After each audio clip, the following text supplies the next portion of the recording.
What's up, guys? It's Toad back with you as usual every morning, baby. Hopefully, my audio issues are cleared up. It's been okay for a couple of days, but I still bring up my own stream here to make sure that it is actually working and that it is actually happening. And let's see. Yep. All right, I think we're good. All right, so we'll get into it in a second. Yesterday I was 1-0. I had one college basketball playing. Today's going to be the same. One play, college basketball, that's it. Yesterday I had Middle Tennessee. The line went up a little bit before tip-off. Even though it looked like the public was coming in on that side, I was like, this looks a little bit iffy, with the cash percentage actually looking like it wasn't actually as much on that side, but it still wound up working out fine. I'm looking, the handicap was right. Middle Tennessee was winning most of the game. It was close for a while, but they were able to start extending the lead towards the end, and then wound up not really being much of a sweat. So Middle Tennessee got there for me. Today I do have one college basketball play, like I said, and I'll talk about all the other sports that are going down today as well, which we do have NHL, a pretty stacked NHL card. We do have the NBA Cup is tonight and the final there. And then there is a bowl game, the Frisco Bowl, which I'll talk about in a bit. I'll talk about that at the end of the show and have fun making fun of another bowl name there. Let me get my one college basketball in here for the banner, the one play. All right, let's start talking about the card here. College basketball is first up, man. I'm not going to talk about too many of these games, although I will say Clemson, South Carolina is kind of an interesting matchup just because it is the Battle of South Carolina. Clemson's a ranked team. South Carolina's not. This game, I believe, is actually at South Carolina. Clemson not laying a whole lot of points here, up from 2 to 2.5, though. So the money does look like it is kind of coming in on their side. 50% of the tickets, 82% of the cash on Clemson. I kind of expect the public is going to come in on Clemson because they are ranked. South Carolina just kind of flying under the radar. I mean, this isn't football, but this is still a big South Carolina rivalry at the very least. So I'm not going to touch this game. I just figured it would be an interesting game to point out. A lot of the big name teams are playing cupcakes. So I was looking at the bottom of the schedule here, and a lot of these big teams are in kind of bad spots, sort of, but they're all playing real cupcakes. So I can't come in and do it with games just being huge mismatches like that. I'm not going to do it.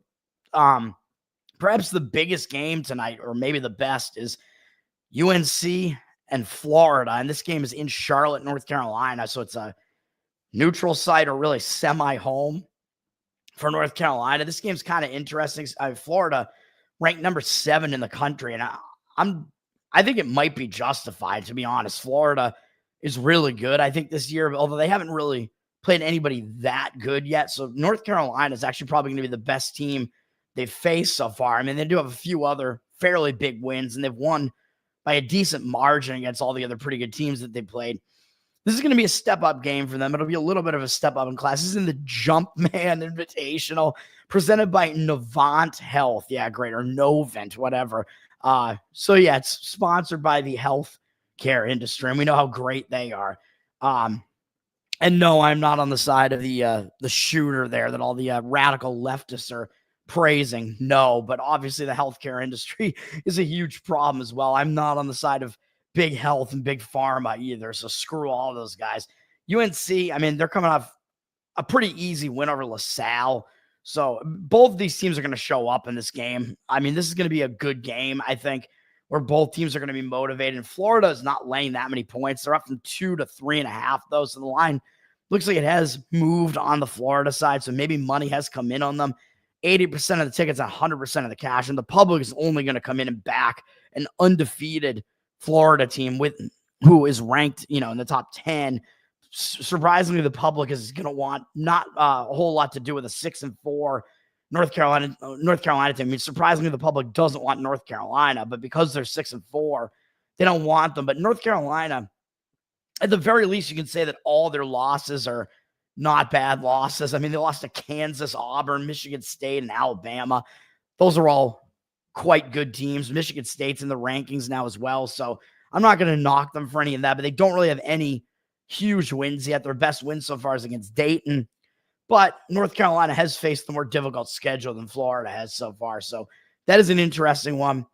And then Wake Forest is laying 8.5 against James Madison. I mean, that's not a huge line for an ACC team to be laying against a Sun Belt team. Wake Forest, I also think, is in somewhat of a bad spot. Let me see. Where are they at here? Where are you, Wake? Yeah, there they are. Are they awake? Am I awake? I'm not. Wake Forest, they're coming off a win over BC, so that's at the very least an ACC matchup. They played a bunch of big conference teams, and now they have to face this lesser conference team and then go right back to ACC play against Clemson in 4 days. So it is possible Wake overlooks James Madison a little bit here. And James Madison sitting at 6-4, but I don't think they're that bad of a team, man. I mean, James Madison, we know they made the tournament last year. They beat Wisconsin.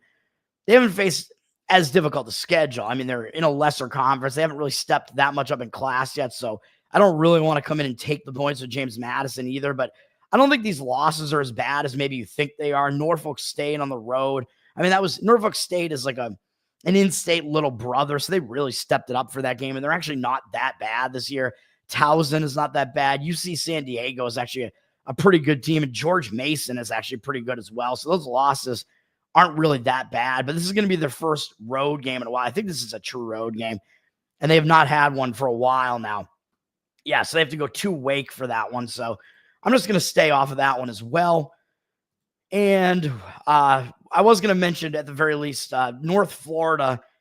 I mean, they're at UNC Asheville. UNC Asheville is a pretty decent team, so I don't know that North Florida is going to necessarily overlook them here, but they are coming off a nice win over UNC Greensboro, and they do have Florida up next in 4 days, which is going to be their biggest opponent of the year. So it is possible North Florida does overlook Asheville here. So I would probably not want to try to play the North Florida side there. I would only look to the Asheville side. And they are moving up on the line from 1.5 to 2. So that is the way that I would look in that game. And I don't think I was going to talk about any of these other games. A lot of these games are just ugly, man.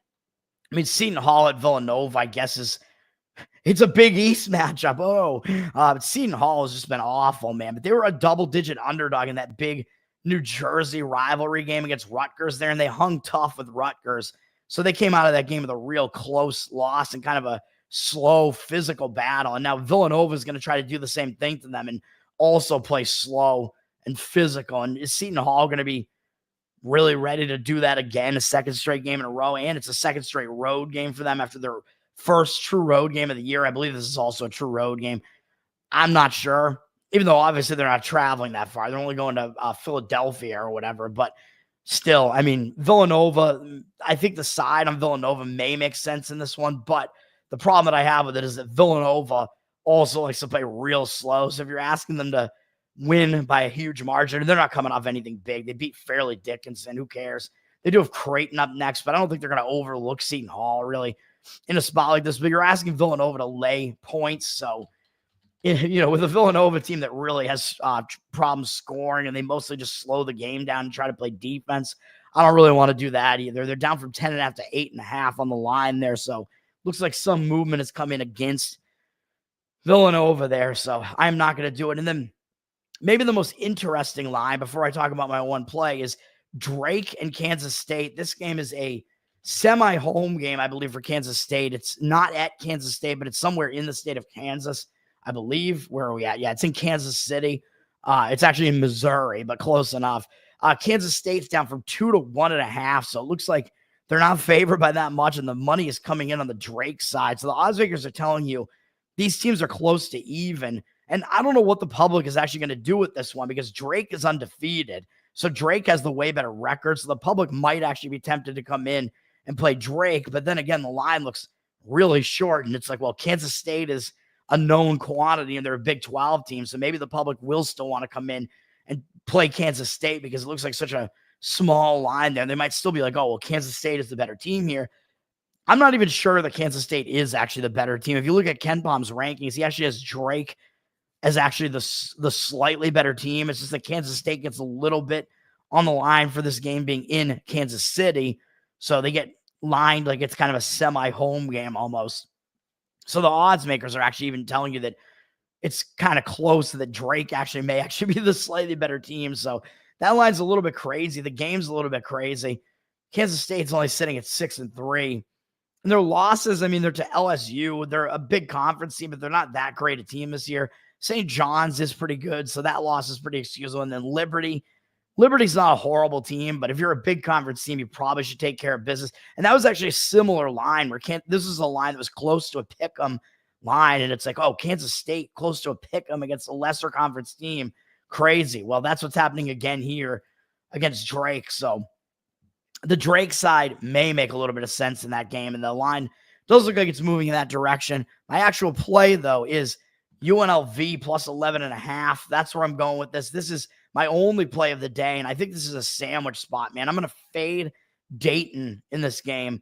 I will also point out, by the way, Michigan State is playing against Oakland in Detroit, Michigan, and Oakland, they're an in-state little brother. This is not Oakland, California. It's Oakland, Michigan. So Oakland does usually tend to step up their game and play pretty tough against Michigan State. So I will point that out. Michigan State's laying like 16.5, though, in that game. So I don't quite want to come in and try to play Oakland there, but I will point that out. Dayton, look at the spot they're in, man. I think this is the worst spot of the day here. And though I know Dayton has played a difficult schedule for sure, but Dayton, they're coming off a win over Marquette. Huge win, man. And I won on that one. I played Dayton. That was my only college basketball win on Saturday. I had 3 pretty close losses, and then this one was the one that won. Big win for Dayton. Now they have to kind of step down and play UNLV. And yes, it is a step down in class. I know Dayton has beaten UConn, although UConn looks like they're a little bit down this year. Dayton played real tough against North Carolina, although they have fallen out of the rankings as well. They played real tough against Iowa State. They beat Northwestern. So, yeah, Dayton, they've definitely been battle-tested. But in a spot like this, they're coming off like a huge win, man. And I know I said the UConn game was really their legitimizer game, and I think they probably didn't cover in the next game against Western Michigan, which is a game I didn't really want to touch because I think Dayton was like favored by quite a bit in that game. But even though this isn't their legitimizer game, because the UConn game I would say is, but this is also a really big win, man. And maybe it is kind of a legitimizer type of game because UConn fell out of the rankings after that. So it's like, well, was that win as good as it looked? Well, let's see what happens against Marquette. Marquette, maybe a more legitimate top 10 team here. Dayton was able to beat them. Dayton, a slow-paced team, man. So they were able to slow the game down enough here. Marquette doesn't like to play that slow. Dayton, yeah, threw them out of their element, won the game. And then who does Dayton have up next in 3 days? Oh, yeah, they got a ranked in-state rival in Cincinnati up next. That's a big game, man. That's a cross-state rivalry game, and Cincinnati is ranked and playing pretty well. That's a huge game. I think Dayton might not be fully focused in this game against UNLV. I like UNLV for those reasons. I know Dayton's undefeated at home. I know UNLV has not won on the road yet. And this is only going to be their second true road game. And I lost playing them in their first true road game in a similar spot where I thought Creighton was in a really bad sandwich spot there, and UNLV did not cover. But I think UNLV, I think they're in a decent spot here, man. I think Dayton is just in an awful spot, probably the worst spot of the day. So I still want UNLV here. I mean, you're not asking UNLV to win the game outright. You're only asking them to come within a big double-digit number. And the one good thing about that, the other good thing about that is that Dayton plays a slow pace, and UNLV actually plays fairly slow as well. So if you're going to get into a slow-paced game where you might see like not a whole lot of scoring, defense, that makes it tougher for a team like Dayton to cover a large spread like this. So that is coming into play as well. Both teams like to play slow. So I like that aspect of it as well. Dayton has dropped a little bit from 12 to 11 with juice. So it does look like the line is moving against them. The total is not that high, down from 145.5 down to 141. So some money looks like it is coming in on the under as well, which I like to see because when you're playing a big underdog, as I just mentioned, each point is worth a little bit more, man. It makes it a little bit of a better play to take a big underdog to come within that number if you expect it to be a low-scoring game. And then UNLV, I mean, their schedule, I mean, their losses have not been that bad. Like they lost to Memphis, Mississippi State, Northwestern, and Creighton. None of those losses are that bad. The issue is obviously they don't have any good wins yet. So they're still looking for one good win. I think the good thing here is they just beat Pacific and they didn't do well in this game. They were a 12.5-point favorite and only won by 7. Not a great game for UNLV, and Pacific really shot horribly. So UNLV's coming off a very lackluster performance there. And I think that's fine because I think it means they're going to be focused on this game for that reason as well, because they didn't play well in the last game, as if you need more reason to be focused when you're going on the road to face a ranked team. But also, that broke their loss streak, man. So that ended that losing momentum for them. So I think getting that win is good. It's not a game that you're going to be in a letdown spot off of. It just halts that losing momentum. So I think that's good as well. So give me UNLV here. And people are also going to look at the common opponents here and say, well, wait a minute. UNLV lost to Northwestern at home, and Dayton beat Northwestern, which I think was also at home. And I think these are home games. So they might come in and look at that as well. And yes, I know Dayton does have the more impressive resume so far, but I mean, the odds makers are obviously telling you Dayton is the better team. And yeah, they faced a stronger schedule. It's just, yeah, we know all this. It's baked into the line. So that is where I'm going in that one. And then I believe that is it. I don't think there was any other game I was going to talk about here. I think that was it. Because right after Dayton, I looked at one other game and I'm like, oh, this might be an interesting game to just mention real quickly, but I think it was the Wake Forest game. So that's going to do it for that. That's my one play, UNLV. Let's go look at the NHL schedule here. We'll look at the NHL card here. It's a big NHL card, but I don't know, man. I mean, I'll comment on Buffalo, Montreal, I guess. Buffalo, I mean, they're in a Toronto sandwich. So, I mean, it could be a bad spot for them. They're coming off a few big games in a row against the Rangers, Washington, Toronto. I know the Rangers are down right now, but still it's an opponent that you get up for. So now they are stepping down in class, and they have lost all three of those games. So they've lost a bunch of games in a row, and they are probably desperate to break this losing streak, which is why I don't want to actually fade Buffalo, even though I think the spot is not that easy for them because it's a third game in 4 days, all in different cities. That's all difficult. They played Toronto last, and they play Toronto again next. So the question is, are they going to be focused on Montreal when it's surrounded by games against a better opponent like Toronto? But Buffalo may still show up because they're just desperate for a win at this point. Montreal's playing a little bit better, but they got housed by Pittsburgh 2 games ago. And then they did play a game against Winnipeg last. And Winnipeg, they played Winnipeg fairly tough in that game, only losing 4-2. So Montreal's coming off a big game themselves and returning home from having to go out to the prairie provinces there and play Winnipeg. But Montreal's the more rested team. They have multiple days off here. So Montreal's coming to this game with rest. So Montreal does still look like the correct side based on how this game is scheduled here. They're the more rested team, and Buffalo does have this game surrounded by bigger opponents. It's just that Buffalo is desperate for a win, so I don't really want to fade Buffalo still, but the market read does look like it's also on Montreal. Buffalo down from -120 to -117, 90% of the tickets, only 57% of the cash on Buffalo. So we'll see how that goes, man. We will see. And then what else we got? As far as the scheduling spots here, I think there is one team that I think is in a back-to-back today, which is Washington. So I looked at this game briefly too. I'm like, do I want to fade Washington? Because they're not in a good spot. As far as rest is concerned, they're in a complete lack of rest spot here. They're playing 3 games in 4 days, 4 games in 6 days, all in different cities, going from Columbus back home and then out on the road again. They lost to Dallas last night. Now they're going up to Chicago with no days off. They do have Carolina up next. So this does look kind of like a sandwich spot to me for Washington. So I may look to fade Washington in the spot. The problem is the market really looks against that sentiment for some reason. And Chicago, I mean, I don't know what to think about Chicago. I do think they're in a better spot, but they are also in a 3rd game in 4 days, 4th game in 6 days, mostly in different cities. But they returned home in their last game, and they did not suffer a distraction spot in the return home, which I thought they might. They still beat the Islanders, who had just beaten them 2 games before that. So it was a quick revenge spot at the very least for Chicago. So Chicago did not overlook them. Chicago is playing with their new coach here, although they still haven't played that well under him so far. But, I mean, they're 2-3, I guess, I think, with him. I think their first game was against Winnipeg with the new coach. So take from that what you will. But I do expect them to be focused on Washington here. And that game at least broke another loss streak of theirs. So I do think the spot is still better for Chicago. So that's the way that I lean in that game. But the market looks like it's against it, driving Washington up from -167 to -177. That is a very expensive price on Washington, man. I mean, we know they're the better team, but man, that is a big price. 59% of the tickets, 93% of the cash. So it does look like the money is actually coming in on the Washington side as well. So again, I don't quite know exactly what I think about that game, really. And then none of the rest of these games are honestly that big or that interesting to me. I mean, I'm more interested in the scheduling spots for sure, but we don't really have that many games where it's like two really good teams like clashing here, facing off. I mean, New Jersey is facing St. Louis. I don't know if this game is that interesting or not. New Jersey on another win streak right now, a couple of wins in a row. And they're starting a 2-game road trip here with a couple of days off. Usually when you start a road trip, you are focused, and St. Louis is the better of these two opponents. And St. Louis did just beat New Jersey in New Jersey on November 27th.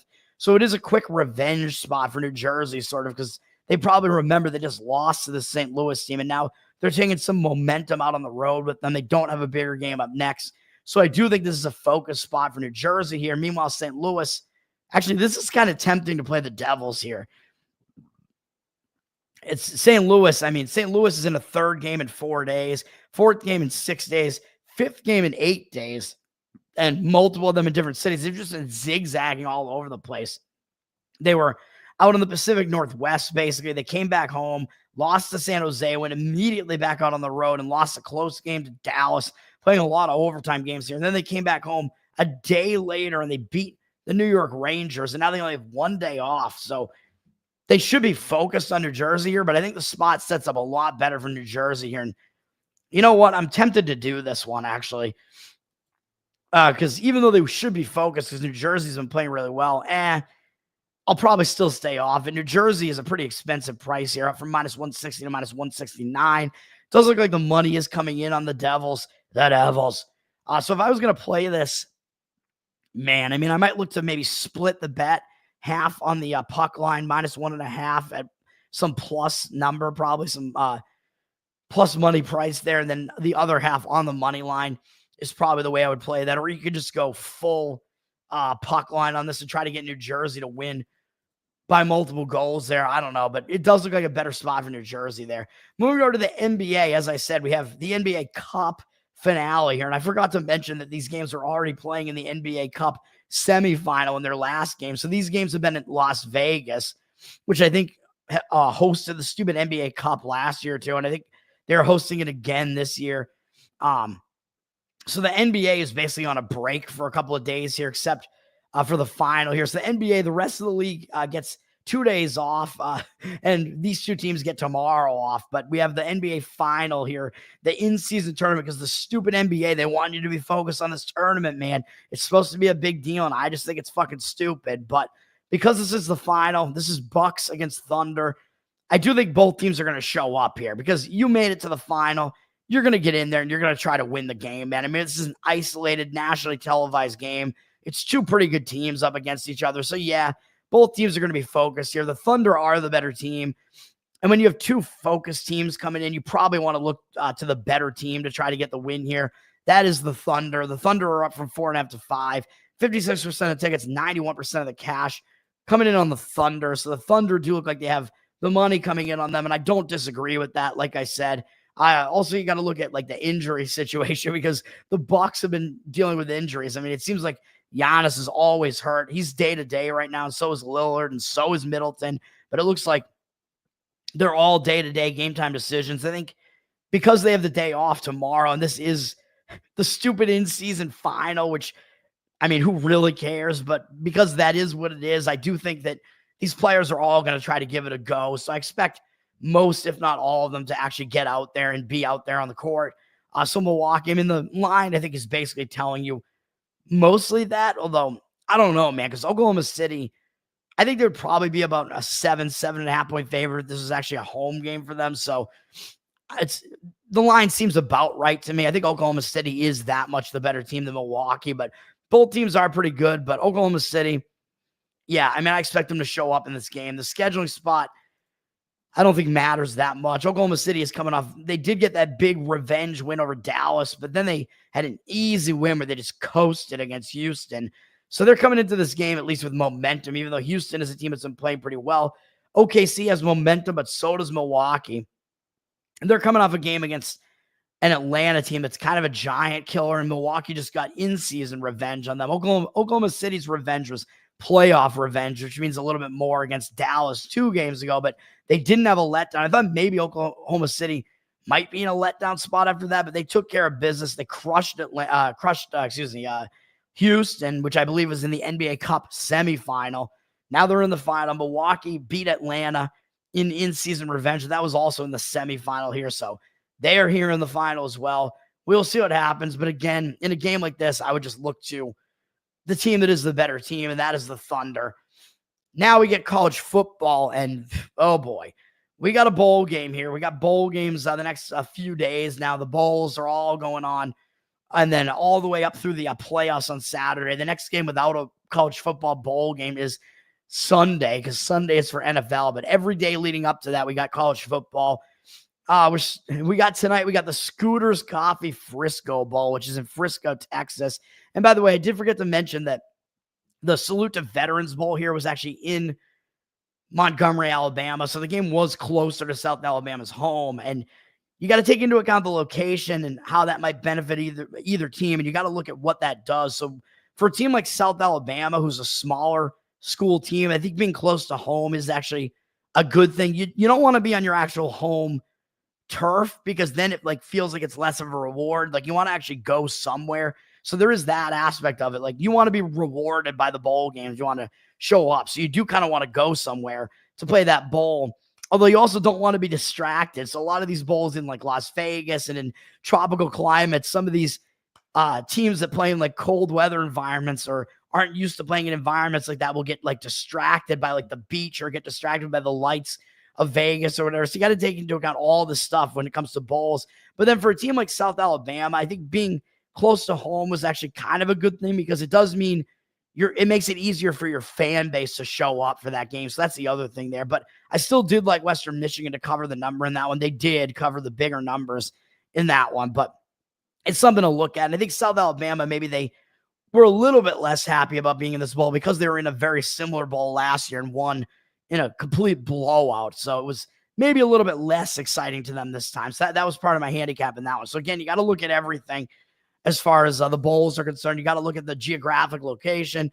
A lot of these smaller teams that don't get to play in bowls very often, if they're playing close to home, it actually helps them a little bit because their fan base shows up and they're used to playing in that geographic area at the very least.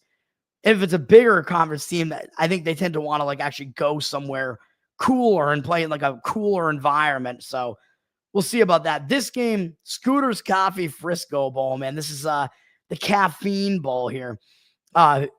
Unlike the stupid Duke's Mayo Bowl, the winner of this game does not get coffee dumped on them. That would be wild. Hot coffee, that would be real dangerous. So they're not going to do that. But this is number 25 ranked Memphis and West Virginia. West Virginia is more used to playing in this part of the country in Texas because they do play in the Big 12.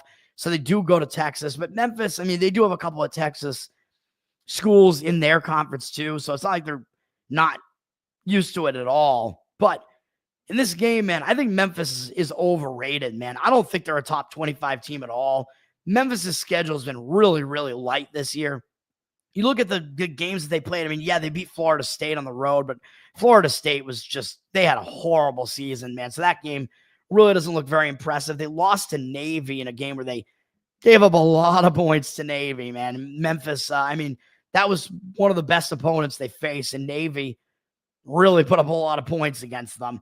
And then the other game that they played that was a bigger team was, or not a bigger team, but the other big game that they had was against Tulane, which was the final regular season game of the season. But Tulane, yeah, they were ranked, but Tulane was in their conference. Tulane's not as good as that ranking would suggest.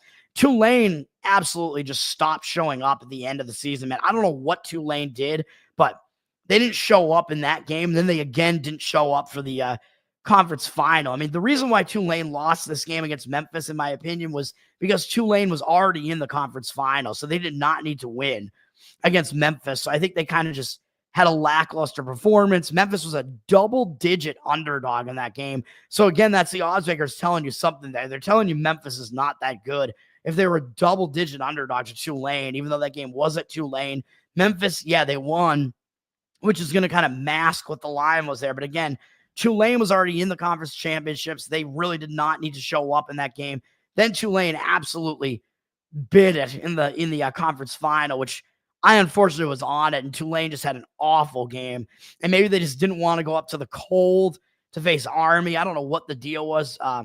Maybe Tulane, even though they beat Navy, maybe Tulane still wasn't used to facing a triple option because Navy was without their quarterback, I believe, for the game against Tulane. So who knows? But what I'm saying is Memphis's win over Tulane is not that impressive. I don't think Memphis is that impressive a team. They lost to UTSA as well, who is also a bowl team, I believe. Not a terrible team, but Memphis, I mean, we all know which one of these teams faced the more difficult schedule. Even though I trash the Big 12 all the time, West Virginia obviously played the more difficult schedule.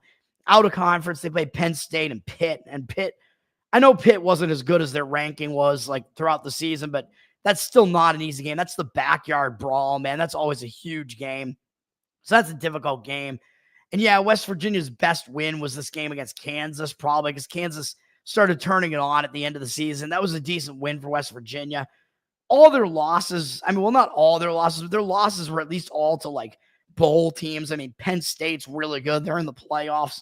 Pitt was not bad, even though they weren't as good as they looked. Iowa State, I mean, they were in the Big 12 championship at the very least. Kansas State probably actually the best team in the Big 12. So those losses, I'll excuse those. Baylor, maybe a little bit less excusable, but Baylor is still not an awful team. And then Texas Tech, at the very least, has a very potent offense, even though their defense sucks. So anyway you look at it, West Virginia is the more battle-tested of these teams. And then coming into this, the public is only going to look one way in this game, and they're going to look to the ranked Memphis team only has 2 losses up against a 6-6 West Virginia team. And this happens a lot in bowls, man. When you have a ranked lesser conference team like this that has a really nice looking record, the public likes to come in on them when they're up against, even if it's up against a bigger conference team. That bigger conference team is like this mediocre team. The record doesn't look very good. The public likes to come in on that team with the fancier looking record. But a lot of these times, man, that other team actually is the way to look, even though a lot of times that other team is actually the favorite because they are the bigger conference team. That is not the case here. So the odds makers are actually telling you that Memphis is still the better of these two teams. So that's how much disrespect West Virginia is getting in the market. And I think it's gone a little bit too far, man. Even though Memphis may be the slightly better team, I don't think it's by this much. So I would only look to the West Virginia side in this one. I'm not playing this game, but this line is up from 2.5 to 4.5. So the line does look like it is moving on the Memphis side. 73% of tickets, 76% of the cash on Memphis. That line is moving up on Memphis. So the cash does look like it is somewhat coming in on Memphis. I still don't really agree with it just because I always kind of like the team that's more battle tested. The total down from 55.5 juice to the under, or up to 58.5 juice to the over. So it looks like actually some significant action coming in on the over. And I do agree with the over in this one. 84% of tickets, 90% of the cash. I mean, both of these teams, I believe their offenses are intact. So that's the other thing. You have to look in bowls. You always have to look at who the personnel is.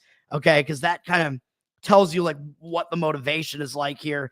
You can kind of try to gauge that. Both of these teams are mostly intact, I would say, coming into this game. So that kind of tells you what's going on here. It seems like actually both of these teams kind of want to show up and play in this game, which is why I don't quite want to fade Memphis here. But I think the over might be worth a look because as we saw, Memphis, they had some games this year where their defense really was not good, and they played a weak schedule, man. So West Virginia is probably going to be one of the more potent offenses that they face. West Virginia, I mean, their quarterback does make a lot of mistakes. I forget what his name is, Greer or something like that, but he has played better like in the later half of the season for the most part. So I think West Virginia, they're a team that can definitely put up some points, especially against a Memphis defense. It's not great. I mean, it's not like West Virginia's stepping up in class from the Big 12 defenses to face a better defense here. They're not. If anything, they're stepping down and facing a worse defense. Memphis, though, I mean, they could certainly put up points on the board as well. And West Virginia, not very good on the defensive side either. So I think we could see points in this game.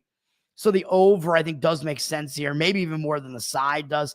The other thing you got to look at is when you have a 6-6 team in a bowl game up against a team that has a better record like this, the 6-6 team a lot of times will have more motivation because this bowl determines whether they have a winning season or not, man. Like, it's a little bit of an extra mental motivator when you're sitting at 6-6. You want to finish the season 7-6. You don't want to finish 6-7 because then it gets qualified as a losing season. You want to get out of the season with a winning season. So that's another little bit of extra motivator on the side of West Virginia, on the side of these 6-6 teams and bowls that are up against teams with better records. And then looking at what we got here, yes, West Virginia does have more guys out here.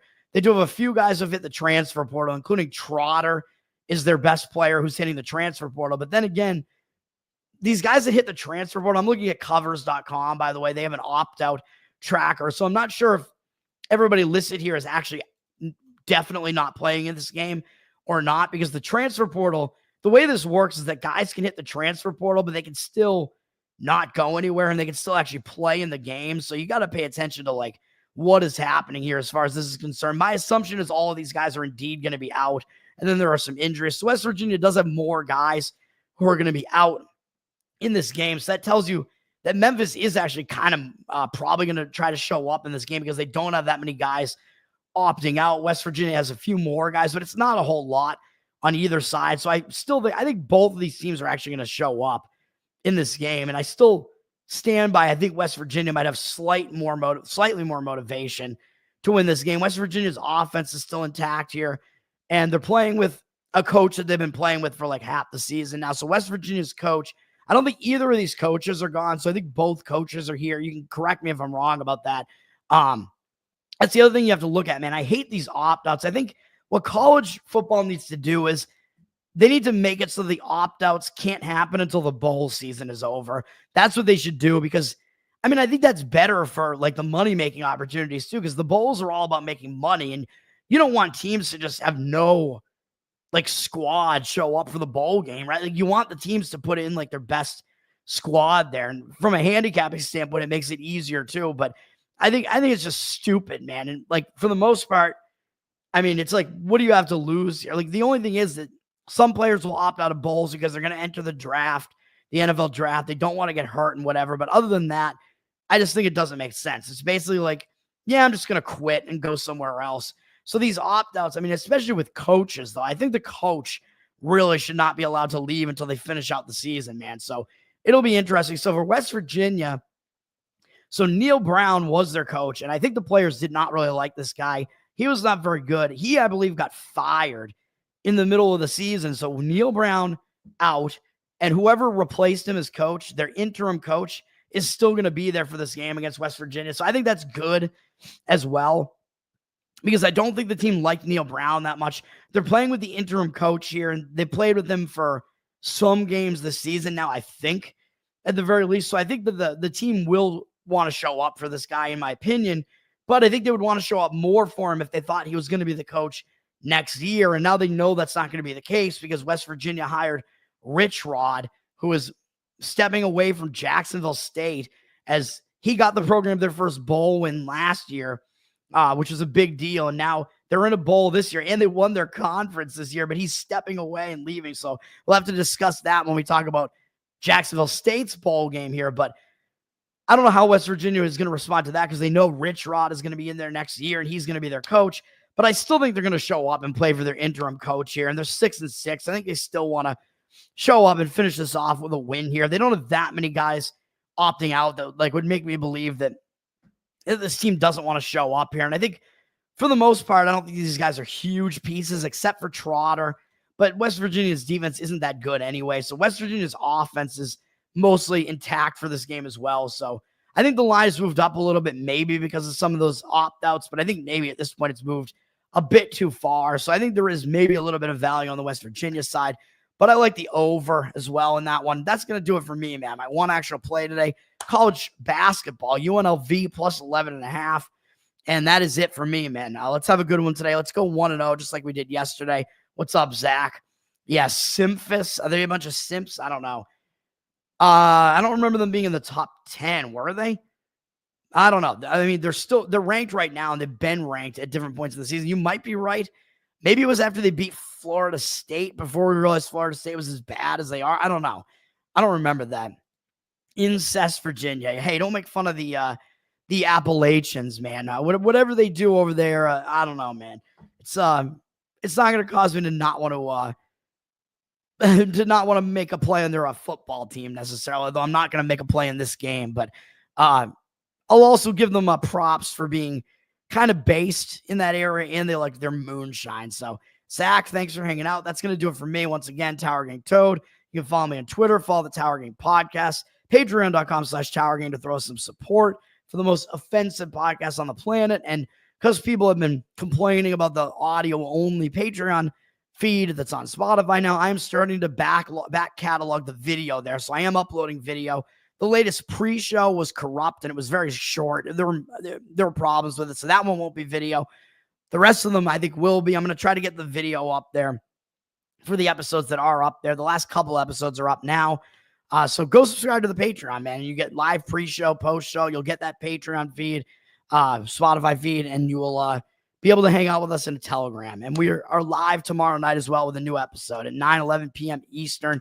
That's going to do it. Once again, Tower Gang Toad, let's have a good one.